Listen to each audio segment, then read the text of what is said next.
nanoparticle. We have optical imaging tool engineered on top of nanoparticle.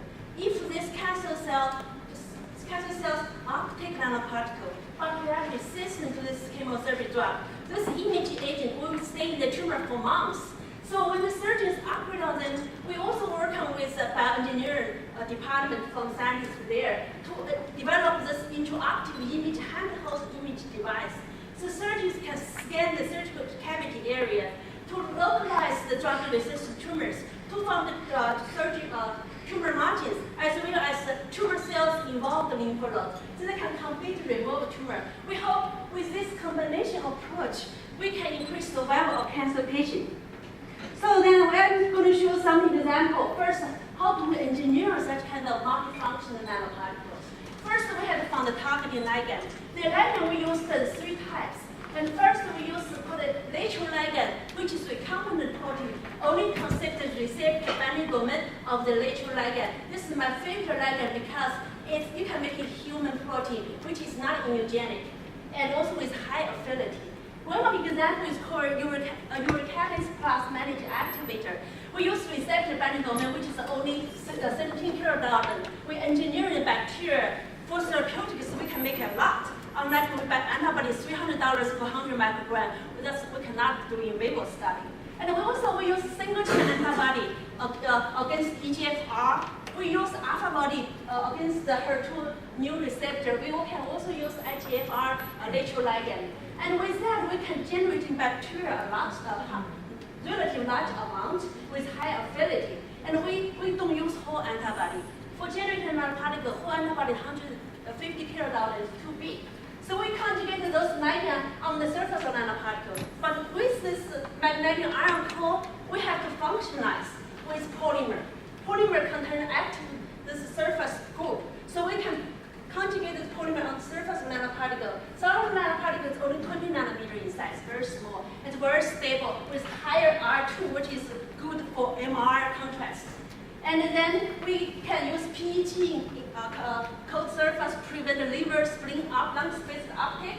And we can put the different targeting ligand on the surface. This is called image particle. And we also generate a specific dye called near-infrared dye, which you cannot see with your eyes. You have to use special equipment to detect it. But it's important because in the body there's background. You have to use dye that about 700 emission wavelengths. So we use 800. So with this nanoparticle, this is called image particle, multifunction image, and we also put the chemotherapy drug either inside the nanoparticle or conjugate on surface of nanoparticle, depends on the chemical properties of each chemotherapy drug.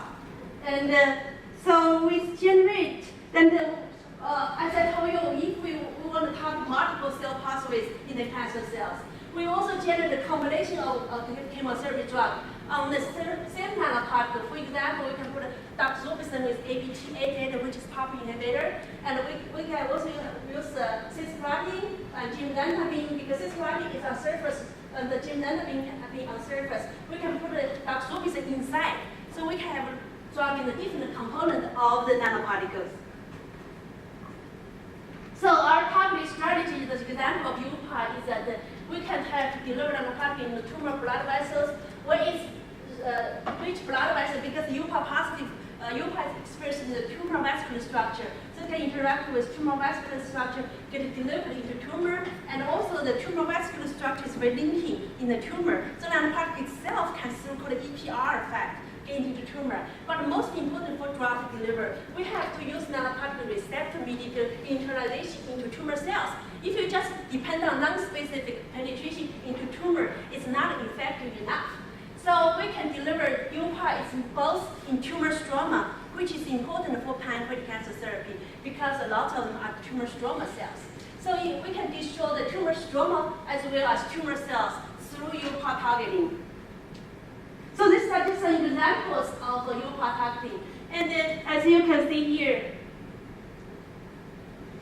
so this is the tumor, that is the normal pancreas. So this nanoparticle specifically accumulated in the tumor but not in the normal pancreas. It's also accumulated in the tumor vascular structure called 3031, which is endothelial cell marker. And then you can look at this tumor border between tumor and the normal pancreas. And also the macrophages. intratumor macrophages, they take the nanoparticles too. And even with targeting both tumor cells and tumor stroma, we can use MRI to detect as small as 1 millimeter size tumor. Because if you look at this, usually when tumor is small, it's not very antigenic. So they don't have a lot of blood vessels. Nanoparticle, this blue is called Prussian blue staining, which is the same simple chemical staining for the nanoparticle. So we can see this blue staining on the tumor. That means that's getting into a tumor stroma. So we can use multimodality imaging to detect the tumors. Use near-infrared, MRI, and the intraoptic called spectral imaging. Use this handheld device, spectral pen. We developed three-dimensional fluorescence tomography and also photoacoustic. This is not just because it's fancy. We use one single nanoparticle, we can do all kinds of imaging because each imaging modality has its pros and cons. So we depend on different applications, so we want to use different imaging modalities. And this is specifically developed for intraoptic imaging. So let's just show you an example. This is a pancreatic orthotopic human pancreas in the nude mouse. And the pancreatic cancer can be imaged by UPAR targeted imaging probe. And this is three-dimensional fluorescence tomography. We can tell the size of the tumor, the location of tumor, and the PET imaging. And this is spectral pen to identify tumor lesions. And we can use different MRI to look at the accumulation of nanoparticle in the tumor and look at the accumulation of the tumor. Use specific MR, we call it ultra-short MR, because for magnetic iron oxide, they give you dark contrast, which radiologists don't like it dark. It's black. Okay, we also developed the ultra-short T, which is converted into bright signaling. So I'm going to, don't have lots of time, just get some examples of targeted therapy. So this is the targeted UPAR for doxorubicin in the mammary tumor model, and use the therapy significantly inhibit primary tumor growth, and also inhibit the blood vessel formation. And also we can use MRI to monitor the drug delivery because it's dark. That means nanoparticle get into tumor. And then we also can nanoparticle treatment prevent the tumor recurrence. And then we can, this is another model, pancreatic cancer model. This is example of different chemotherapy drug. With gemcitabine, we have to conjugate it with peptide, lysosomal enzyme sensible peptide. So can be only cleaved when delivered intracellularly by lysosomal enzyme at a lower pH. So with this nanoparticle treatment, we can see the significantly inhibited growth of pancreatic cancer. And also we can monitor drug-resistant tumors after treatment because those drug-resistant tumors will be light up by our specially developed ultra-short T MRI. So this is another example, just real quick. And so we can use MRI to monitor change of tumor size after treatment. This is a control group, this is a treated group, and we can use intraoptic imaging device spectral pen to detect as small as 1 millimeter peritoneal metastasis during surgery. And this just shows that this nanoparticle actually not only target aggressive tumor in the peripheral primary tumors, but also target the tumor cells in the lymph nodes in the lung metastasis. And also those tumors are CD44 positive, which are marker for pancreatic cancer stem cells. So I'm going to skip this, just show that what is the last step intraoptic imaging. And this is, I don't know how to do this. So the example of intraoptic imaging, the surgeons will look at the live video and look at the primary tumor and can resect this primary tumor. And then there's a small tumor on the, which is missed by mouth surgery, so you can use this device to detect it. And then after that, you can see the surgery significantly increases survival of the mouse, which is a 41 model with a very aggressive tumor type. So I'm just going to stop right here. Okay, still operate on. So I'm going to finish my talk. Can I finish? Can I move my slide?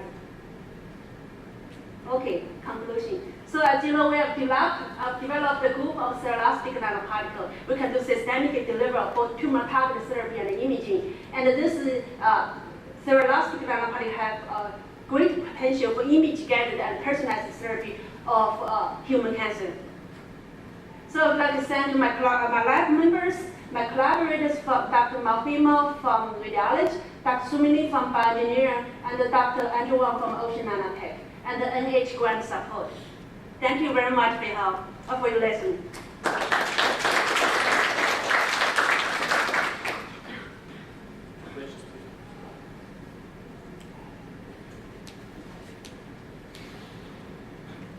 Yes. Did you find any examples of nanoparticles? Yes, actually nanoparticle is a very, very broad term because there are different kinds of components in core of nanoparticle. For magnetic ion, it's one of the low toxicity nanoparticle type. And but if you use a lot, people still found that if you use extremely high amount, even magnetic ion oxide nanoparticle can kill cells. They can activate the ROA system, and also they can depend on polymer too. So the people make all kinds of nanoparticles. So this is why even for FDA, they cannot just set up a single rule for each nanoparticle. They told us, you have to make your nanoparticle and working with us because there are different components. There are even different polymer, even different component of core nanoparticle. If you have magnetic ion core, different lab make a different way of magnetic ion oxide. So it's very depends. So you have to test each nanoparticle systemically for toxicity.